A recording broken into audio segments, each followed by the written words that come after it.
Live TV, सच सबसे आगे। दोस्तों, स्वागत है आपका द लाइव टीवी में। मैं अब्बास हफीज हूं।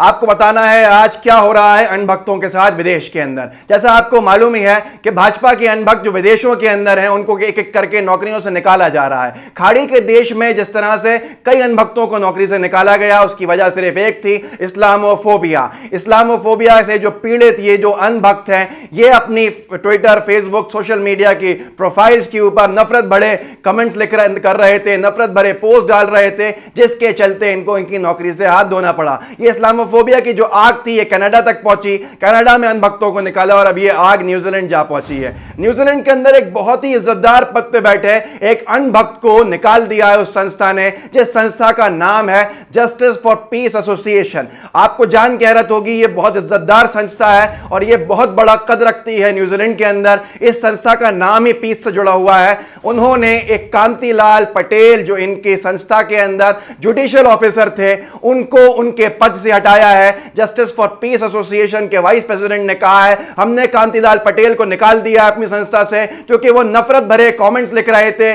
सोशल मीडिया पे और उनकी पोस्ट से साफ दिखता है कि वो मुसलमानों का आर्थिक बहिष्कार करने के मुहिम को सपोर्ट करते थे। आपको जान के हैरत होगी कि ऐसे लोग इतने बड़े बड़े पदों पर बैठे हुए इस्लामोफोबिया का शिकार हो रहे हैं। उसकी वजह सिर्फ एक है, ये तस्वीर देख सकते हैं आप कांतिलाल पटेल की जो उनके सोशल मीडिया पे है। किस तरह से ये भाजपा के समर्थक खुद को बता रहे हैं, आप समझ सकते हैं कि भाजपा आईटी सेल ने किस तरह से ऐसे लोगों की मानसिकता पूरी तरह से खराब कर दी है। अब आपको सबसे बड़ी बात बताना चाहता हूं, वो ये है कि ये हो क्या रहा है और हमारी सरकार जो है कब तक खामोश रहेगी।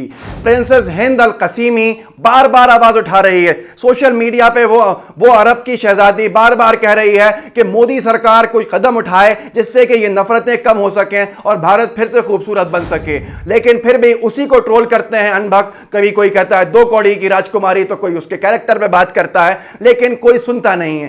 कोई नहीं सुने लेकिन मोदी सरकार नहीं सुने, ये समझ में नहीं आता है क्योंकि ये देश हमारा है। वो मोदी सरकार जो अपने देश के अंदर लोगों को नौकरियां नहीं दे पा रही है, आज उसकी IT cell Bharatiya Janata party की रीति नीति से इन्फ्लुएंस होकर लोग अनभक्त बन के अपनी नौकरियों से हाथ धो बैठ रहे हैं। उसके साथ साथ आज प्रिंसेस हिंद अल कसीमी ने एक बयान दिया है मीडिया को। उस मीडिया के चैनल से उन्होंने कहा है कि वो भारत को याद करते हैं जो भारत मनमोहन सिंह के सरकार के जमाने के अंदर एक खूबसूरत जन्नत हुआ करता था। अटल बिहारी वाजपेयी जी की सरकार, मनमोहन सिंह जी की सरकार, लेकिन आज मोदी सरकार के अंदर यही भारत जिसको हम बचपन से प्यार करते हैं, सब लोग जो भारत पूरे अंतर्राष्ट्रीय स्तर पर प्रेम के लिए जाना जाता है, वह आज जहन्नम से बनता जा रहा है क्योंकि लोग एक दूसरे के दुश्मन बन गए हैं। ये क्यों हुआ है? और फिर भी आप कहते हैं कि मोदी सरकार ने हमारी छवि को बड़ा कर दिया है, बेहतर कर दिया है, डंका बज रहा है विदेश के अंदर। दोस्तों याद रखो, अगर आप गोदी मीडिया को अगर सुनते रहेंगे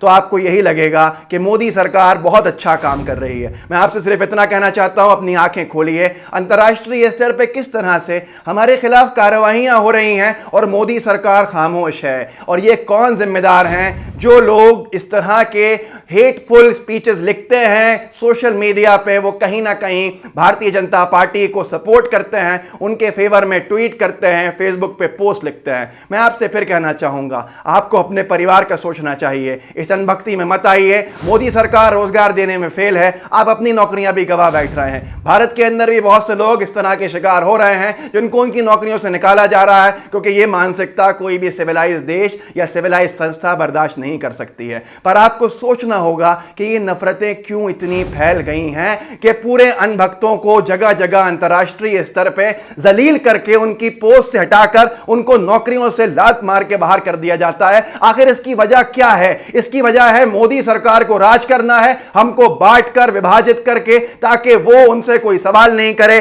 अंग्रेजों की पॉलिसी डिवाइड एंड रूल, इसी को लेके बीजेपी आगे बढ़ी है। हम लोगों को बांट दिया है, हम एक दूसरे के दुश्मन हो गए हैं, हमें अपनी नौकरियों से मतलब नहीं है। अभी हजारों लाखों लोगों की नौकरियां जानी हैं इस लॉकडाउन के पुअरली मैनेजमेंट के बाद मोदी सरकार ने इकोनॉमी को कहां लाके खड़ा किया है और उसके बाद भी हम नफरतों का शिकार हो रहे हैं। याद रखिएगा, जस्टिस फॉर पीस एसोसिएशन ने साफ कर दिया है कि न्यूजीलैंड के अंदर हम किसी को भी ऐसे व्यक्ति को जो नफरतें लिखेगा नौकरी पे नहीं रहने देंगे। अगर आप अंतर्राष्ट्रीय देश में रहते हैं या जाना चाहते हैं तो अपने फेसबुक सोशल मीडिया को साफ रखिए, इस तरह की अनभक्ति में मत आइए, क्योंकि ये कहीं नहीं लेके जाएंगी, बल्कि आप सिर्फ और सिर्फ अनभक्त जो है मोदी सरकार के समर्थक ये अंतर्राष्ट्रीय स्तर पे भारत की फजीयत करा रहे हैं, बेइज्जती करा रहे हैं। ये सबसे बड़े सबूत है, उदाहरण है कि अगर आपको रहना है तो मोहब्बत से रहिए। भारत हिंदू मुस्लिम एकता का राष्ट्र था, इसको वो बने रहने दीजिए। हो सकता है भाजपा हुकूमत नहीं कर पाए, लेकिन हम सब एक साथ भाईचारे के साथ अच्छे से रहने में सफल होंगे और यही भारत की तरक्की का राज है।